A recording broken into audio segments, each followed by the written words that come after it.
Hello friends, welcome back to my channel.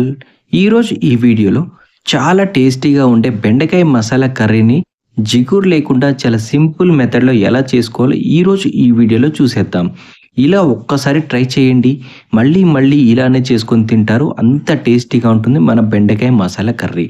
ఇక ప్రాసెస్లోకి అయితే వెళ్ళిపోదాం. నేనైతే ఒక హాఫ్ కిలో బెండకాయతో ఈరోజు రెసిపీ చేయబోతున్నాను. బెండకాయలన్నీ కూడా శుభ్రంగా వాష్ చేసి తడి లేకుండా ఒక క్లాత్తో క్లీన్ చేసుకోవాలి. ఎప్పుడైనా సరే బెండకాయ కర్రీ చాలా టేస్టీగా ఉండాలి అంటే ఈ విధంగా లేతగా ఉన్న బెండకాయతో చేసినట్టయితే కర్రీ సూపర్గా ఉంటుంది. బెండకాయలన్నీ శుభ్రంగా వాష్ చేసుకున్న తర్వాత చూశారు కదా, బెండకాయ ముక్కలు కట్ చేసుకున్న తర్వాత ప్రతి ఒక్క ముక్కను కూడా ఇలా చెక్ చేసుకోండి. బెండకాయలు పుచ్చులున్నా సరే, ఇలా పురుగులున్నా సరే అవన్నీ తీసి పక్కన వేయండి. మనం చేసే ఈ రెసిపీని దాబా స్టైల్ బెండకాయ మసాలా కర్రీ అని కూడా అంటూ ఉంటారు.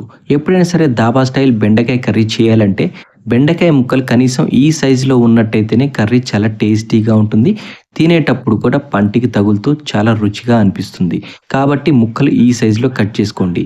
ఇష్టం లేని వారు చిన్న సైజులో అయినా కట్ చేసుకోండి, కానీ ఈ సైజులో ఉంటేనే కర్రీ చాలా బాగుంటుంది. ఈ బెండకాయ ముక్కలన్నీ కూడా ఒక 10 నిమిషాల పాటు ఫ్యాన్ కింద ఆరబెట్టుకోండి. ఇప్పుడు ఈ బెండకాయ మసాలా కర్రీలోకి నేనైతే చెర్రీ టొమాటోస్ యూస్ చేస్తున్నాను. మీరు కావాలి అనుకుంటే నార్మల్ టొమాటోస్ అయినా యూస్ చేసుకోవచ్చు. ఈ టొమాటోస్ అన్ని శుభ్రంగా వాష్ చేసుకున్న తర్వాత వీటిని మెత్తగా గ్రైండ్ చేసి ఒక పక్కన పెట్టుకోండి.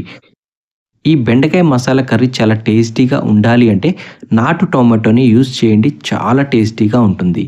ఇలా బ్లెండ్ చేసి ఒక పక్కన పెట్టుకున్న తర్వాత ఇప్పుడు స్టవ్ పైన ఒక ప్యాన్ పెట్టుకొని ఇందులో 2 లేదా 3 టేబుల్ స్పూన్ ఆయిల్ యాడ్ చేయండి.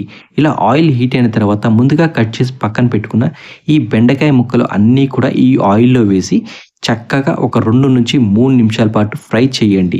ఇలా చేశారంటే ఈ బెండకాయలో ఉన్న జిగురంతా కూడా పోతుంది. కర్రీ చేసుకునేటప్పుడు కర్రీ కూడా చాలా త్వరగా అయిపోతుంది. కాబట్టి బెండకాయ అంతా కూడా ఒక 60 to 70% సాఫ్ట్గా ఫ్రై అయ్యేలాగా ఫ్రై చేసుకోండి. ఇలా ఫ్రై చేసుకున్న ఈ బెండకాయ ముక్కలన్నీ కూడా ఒక ప్లేట్లో ట్రాన్స్ఫర్ చేసి పక్కన పెట్టుకోండి.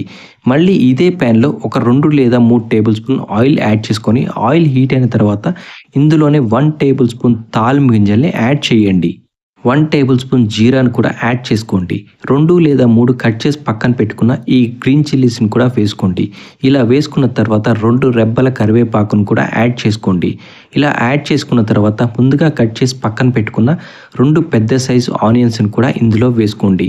ఇలా వేసుకున్న తర్వాత పచ్చి వాసన పోయేలాగా ఒక 2 నిమిషాల పాటు ఆయిల్లోనే బాగా ఫ్రై చేసుకోండి. ఈ బెండకాయ కర్రీ చాలా టేస్టీగా ఉండాలి అంటే ఫ్రై అనేది మాడకుండా ఉంటేనే చాలా రుచిగా ఉంటుంది. కాబట్టి స్టవ్ని లో ఫ్లేమ్లో ఉంచుకొని ఫ్రై చేసుకోండి. ఇలా ఈ ఆనియన్ అంతా కూడా లైట్ గోల్డెన్ బ్రౌన్ కలర్ వచ్చే వరకు ఫ్రై చేసుకున్న తర్వాత ఇందులోనే ముందుగా గ్రైండ్ చేసి పక్కన పెట్టుకున్న ఈ టొమాటో ప్యూరీ అంతా కూడా ఇందులో వేసుకోండి. టొమాటో ప్యూరీ అంతా పచ్చివాసన పోయి ఆయిల్ పైకి తేలే వరకు ఇలా ఫ్రై చేసుకోండి. ఇలా ఆయిల్ పైకి తేలుతున్న సమయంలోనే ఇందులోనే 1 టేబుల్ స్పూన్ పసుపు, అలాగే 1 table spoon salt, 1 table spoon chilli పౌడర్ని కూడా యాడ్ చేసుకోండి. మీరు తినే స్పైస్ని బట్టి కారం, ఉప్పు అనేది అడ్జస్ట్ చేసి వేసుకోండి. ఆల్రెడీ నేను గ్రీన్ చిల్లీస్ వేశాను కాబట్టి red chilli powder 1 table spoon వేశాను. మీరు టొమాటోస్ పుల్లగా ఉన్నట్టయితే కొద్దిగా చిల్లీ పౌడర్ ఎక్కువగానే పడుతుంది, చూసి అడ్జస్ట్ చేసి వేసుకోండి. సాల్ట్ మరియు కారం అంతా యాడ్ చేసుకున్న తర్వాత టొమాటో ప్యూరీలోంచి ఆయిల్ పైకి తేలుతున్న సమయంలోనే 1 కప్పు పెరుగును కూడా వేసుకోండి. పెరుగు వేసుకునేటప్పుడు స్టవ్ అనేది ఖచ్చితంగా లో ఫ్లేమ్లో ఉంచి వేయించుకోండి, లేదంటే గడ్డలు కడుతుంది. ఇలా ఉడికిన తర్వాత ఇందులోనే ముందుగా ఫ్రై చేసి పక్కన పెట్టుకున్న ఈ బెండకాయ ముక్కలు అన్నీ కూడా ఇందులో వేసుకోండి. ఇందులో వేసుకున్న తర్వాత అంతా కలిసేలాగా ఒకసారి బాగా మిక్స్ చేయండి. మీకు కావాలి అనుకుంటే ఇందులో కొద్దిగా వాటర్ని యాడ్ చేయండి. ముందుగానే బెండకాయ ముక్కలు అన్నీ ఆయిల్లో వేసి ఫ్రై చేయటం వల్ల బెండకాయ కర్రీ అనేది చాలా అంటే చాలా త్వరగా కంప్లీట్ అయిపోతుంది. ఇలా చేశారంటే బెండకాయ ముక్కల్లో ఉన్న జిగురు కూడా లేకుండా ఉంటుంది. ఇలా చేశారంటే మళ్ళీ మళ్ళీ బెండకాయ కర్రీని ఇలానే చేసుకొని తింటారు, అంత టేస్టీగా ఉంటుంది. బెండకాయ అంటే ఇష్టం లేని వారు కూడా ఇలా చేశారంటే చాలా ఇష్టంగా తింటారు. ఒక్కసారి ట్రై చేయండి. బెండకాయ ముక్కలు చాలా సాఫ్ట్గా ఉడికిన తర్వాత ఇందులో 1 టేబుల్ స్పూన్ ధనియా పౌడర్, 1 టేబుల్ స్పూన్ గరం మసాలాను కూడా యాడ్ చేసుకోండి.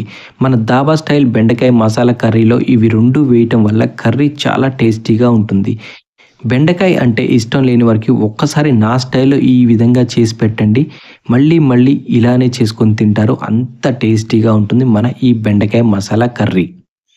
చూశారు కదా, చాలా సింపుల్గా కేవలం 15 నిమిషాల్లోనే బెండకాయ మసాలా కర్రీని ఏ విధంగా రెడీ చేసామో, ఇలా ప్రిపేర్ చేసుకున్న ఈ కర్రీని వైట్ రైస్లో తిన్నా, చపాతీలో తిన్నా, ఎలా తిన్నా టేస్ట్ మాత్రం సూపర్గా ఉంటుంది.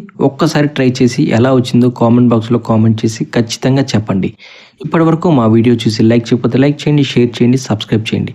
Thank you for watching.